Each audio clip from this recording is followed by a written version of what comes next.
आज हम एक ऐसे प्राचीन ग्रंथ की दुनिया में गोता लगाने जा रहे हैं जिसने भारत के इतिहास की धारा ही मोड़ दी। जी हां, हम बात कर रहे हैं कौटिल्य के अर्थशास्त्र की। ये सिर्फ एक सवाल नहीं बल्कि एक पहेली है जो हमें सीधे उस दौर में ले जाती है जब बड़े बड़े साम्राज्य बन और बिगड़ रहे थे, और इन सब के पीछे था एक असाधारण दिमाग। वो दिमाग था आचार्य चाणक्य का, जिन्हें हम कौटिल्य के नाम से भी जानते हैं।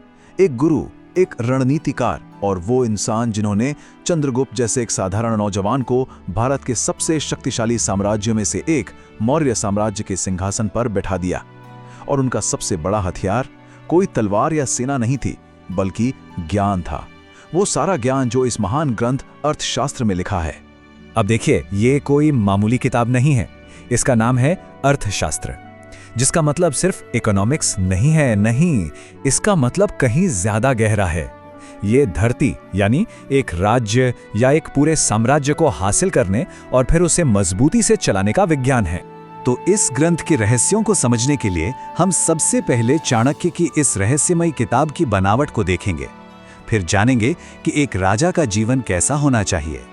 हम राज्य की जासूसी प्रणाली को समझेंगे, दंड और कूटनीति के विज्ञान को जानेंगे, और आखिर में देखेंगे कि इसकी विरासत ने इतिहास को कैसे बदला। तो चलिए शुरू करते हैं। तो चलिए सीधे इसमें उतरते हैं। ये अर्थशास्त्र आखिर कितना बड़ा और गहरा ग्रंथ है। ये सिर्फ कुछ सलाहों की किताब नहीं है। जरा इन आंकड़ों पर गौर कीजिए। 15 अलग अलग किताबें, 150 अध्याय और पूरे 6000 श्लोक। ये एक किताब नहीं बल्कि एक पूरा एनसाइक्लोपीडिया है, जिसमें एक साम्राज्य चलाने की हर छोटी बड़ी बात शामिल है। अब आते हैं उस इंसान पर जिसके कंधों पर पूरे राज्य का भार होता है, यानी राजा। कौटिल्य के लिए एक मजबूत राज्य की शुरुआत एक मजबूत और अनुशासित राजा से होती है। कौटिल्य का मानना था कि असली लड़ाई सरहदों पर नहीं बल्कि राजा के अपने मन के अंदर लड़ी जाती है। किसी भी बाहरी दुश्मन पर जीत हासिल करने से पहले उसे अपने अंदर के इन 6 दुश्मनों को हराना होगा: काम, क्रोध, लोभ, मान, मद और हर्ष। क्योंकि जो खुद पर काबू पा सकता है वही असली शासक है। और ये बात ये कौटिल्य के पूरे दर्शन का दिल है। राजा का सुख प्रजा की खुशी से जुड़ा है। ये स्वार्थ का नहीं बल्कि सेवा और कर्तव्य का रास्ता है। एक सच्चा राजा अपनी प्रजा के लिए जीता है, अपने लिए नहीं। लेकिन एक राजा अकेले तो राज कर नहीं सकता, उससे सलाहकारों की जरूरत पड़ती है।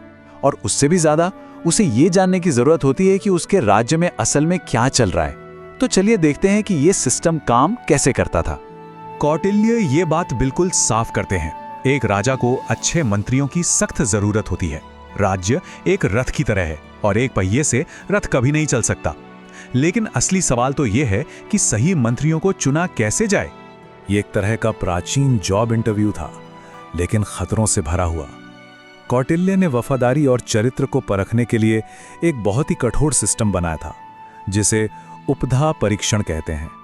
इसमें मंत्रियों को धर्म, पैसा, प्रेम और डर का लालच देकर परखा जाता था। जो इन चारों परीक्षाओं में पास हो जाता, सिर्फ वही भरोसे के लायक माना जाता था। मंत्री तो राज्य का वो चेहरा थे जो सबको दिखाई देता था, लेकिन पर्दे के पीछे अंधेरे में एक और नेटवर्क काम कर रहा था। एक ऐसा जाल जो राज्य के कोने कोने तक फैला हुआ था। और ये कोई मामूली जासूस नहीं थे। कौटिल्य की खुफिया प्रणाली इतनी जबरदस्त थी कि आज की एजेंसियां भी शायद हैरान रह जाएं। पहले थे कपटी शिष्य जो दूसरों का मन पढ़ने में माहिर थे। फिर आते थे उदास्थित, जो एक तपस्वी के भेष में समाज के बीच रहते थे, लेकिन उनकी नजर हमेशा किसानों और व्यापारियों की बातों पर रहती थी। इस नेटवर्क में और भी खतरनाक लोग थे। तीक्ष्ण, वो जासूस थे जो पैसे के लिए कुछ भी कर सकते थे। उन्हें सबसे मुश्किल और जानलेवा मिशनों पर भेजा जाता था। और फिर थे सबसे घातक हथियार, रसद यानी जहर देने वाले। ये वो एजेंट थे जिनका इस्तेमाल दुश्मनों को चुपचाप रास्ते से हटाने के लिए किया जाता था। और आखिर में परिव्राजिका यानी एक साध्वी या विधवा के भेष में चतुर महिला जासूस, जो बड़े बड़े अधिकारियों के घरों में घुसकर उनके सारे राज बाहर ले आती थी। सच में यही नेटवर्क राज्य की असली आंखें और कान था। तो ठीक है, राजा अनुशासित है और खुफिया जानकारी भी सुरक्षित है, पर समाज में व्यवस्था कैसे बनाए रखी जाए? यहीं पर कौटिल्य के कानून और कूटनीति के सिद्धांत काम आते हैं। सब कुछ दंड नीति की इस एक अवधारणा पर टिका है। देखिए, इसका मतलब सिर्फ सजा देना नहीं है, ये है शासन का विज्ञान, यानी लॉ एंड ऑर्डर का सही इस्तेमाल। कौटिल्य के लिए यही वो धुरी थी जिस पर पूरी दुनिया की तरक्की टिकी हुई है। और दंड नीति इतनी जरूरी क्यों है, ये इस मिसाल से बिल्कुल साफ हो जाता है। बिना कानून के दुनिया में मत्स्य न्याय चलता है, मतलब मछली का कानून।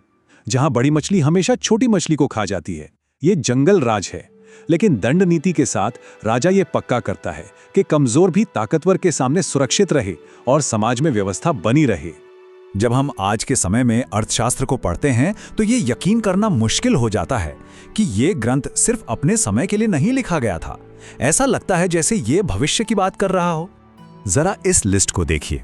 मॉडर्न इकोनॉमिक्स और ट्रेड, फॉरेन पॉलिसी, इंटेलिजेंस एजेंसियां, military strategy, law and administration और तो और डिजास्टर मैनेजमेंट भी। ये सारे विषय आज किसी भी मॉडर्न देश के लिए सबसे जरूरी हैं। और कौटिल्य ने इन सब पर हजारों साल पहले ही विस्तार से लिख दिया था।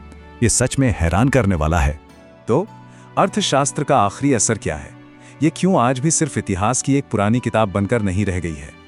अर्थशास्त्र सिर्फ एक किताब नहीं, बल्कि विचारों का एक जिंदा खजाना है।